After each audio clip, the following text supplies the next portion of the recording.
When I first got into prop making, the first thing I wanted to tackle was the Jurassic Park Cryocan.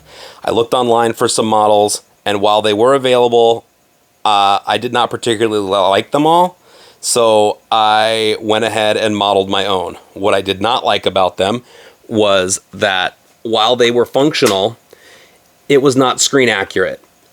One of the parts that is very iconic for this prop is this tapered internal feature. It zoomed in several times in the movie, and you can very clearly see right here this angled piece. Up until I modeled it, it was not available like that. It was only just two parallel plates, and so as a result, I was not really happy with it. I particularly wanted it to be exactly screen accurate. It was one of my favorite things watching the movie when it was handed to Dennis and he opened it up. The first thing he did when he had it was he took it and he sprayed the shaving cream in his hand.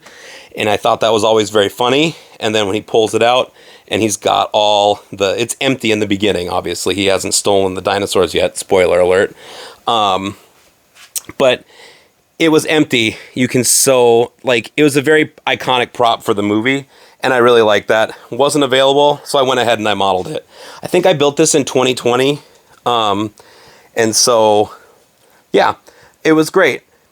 The first thing I had to do was get the right shaving cream can. All of the shaving cream at the time had a much taller, more pronounced lid here. This was not as not as flat, not as shallow, I guess you could say. So I actually went on eBay and I bought a vintage from 1996 Colgate can of shaving cream, still full of shaving cream at the time, shipped to my door. I think I paid $20 for it or whatever. Emptied all the shaving cream out, and then I used a can opener to cut the bottom of the can off, thus exposing and giving me the shell. Still had the Colgate label, so I found this custom label at the time. I'm not sure if it's still available or where I even found it, quite honestly. I think it was on the Replica Prop Forum, RPF, but I don't remember. I'll try to see. I know I still have it, so if I had to make it again, I totally could.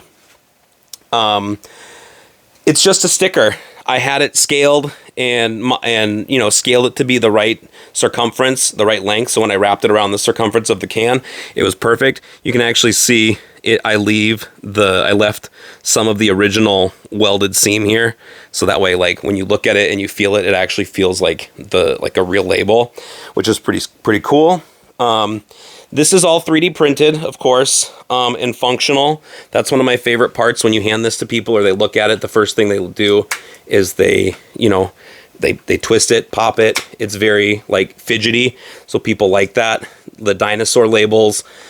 I did find a source for the actual vials. However, I didn't need 1,000 of them. I only needed however many are here, 12 or something like that. So I opted to just buy them from somebody else who had made them. Got them on Etsy. I'm sure you can still get them, but each one is labeled screen accurately to the movie. The T-Rex, that's the big one that they focused on when Dennis stole it in the movie. The things that I changed, again, I mentioned it at the beginning.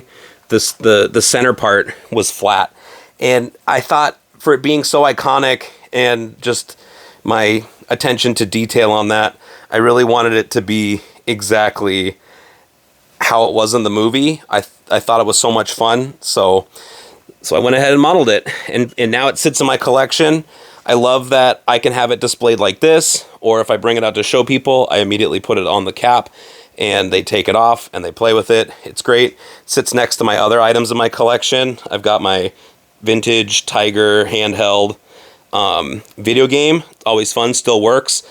And then this guy is probably one of the cooler items here is the Jurassic Park lunchbox. They don't make lunchboxes like this anymore, unfortunately. It's such a bummer with all the cool artwork.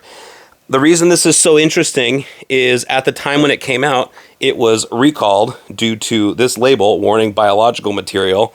So the thermos actually ended up recalling these lunch boxes, so they're somewhat rare. You can still find them on eBay and stuff like that. I actually found this one at a flea market, and I think I paid $10 for it. So, love to have it in my collection. Jurassic Park was such a great movie. I still think that the effects hold up today. You can watch it, and the fact that they used practical effects and green screens really makes that movie really great. So, with the unfortunate news that Sam Neill passed away today, I thought I'd come on, make this video, kind of honoring him in a way. The movie that he had such a huge role in, such a big part of my childhood. It kind of just felt right to kind of showcase this prop. After all, this is a prop channel, so yeah, it's one of my favorites. I don't know what favorite movie prop sparked your interest in doing something like this. Go ahead and leave a comment. I'd really appreciate that. If you're not subscribed, please subscribe. And thank you very much for watching.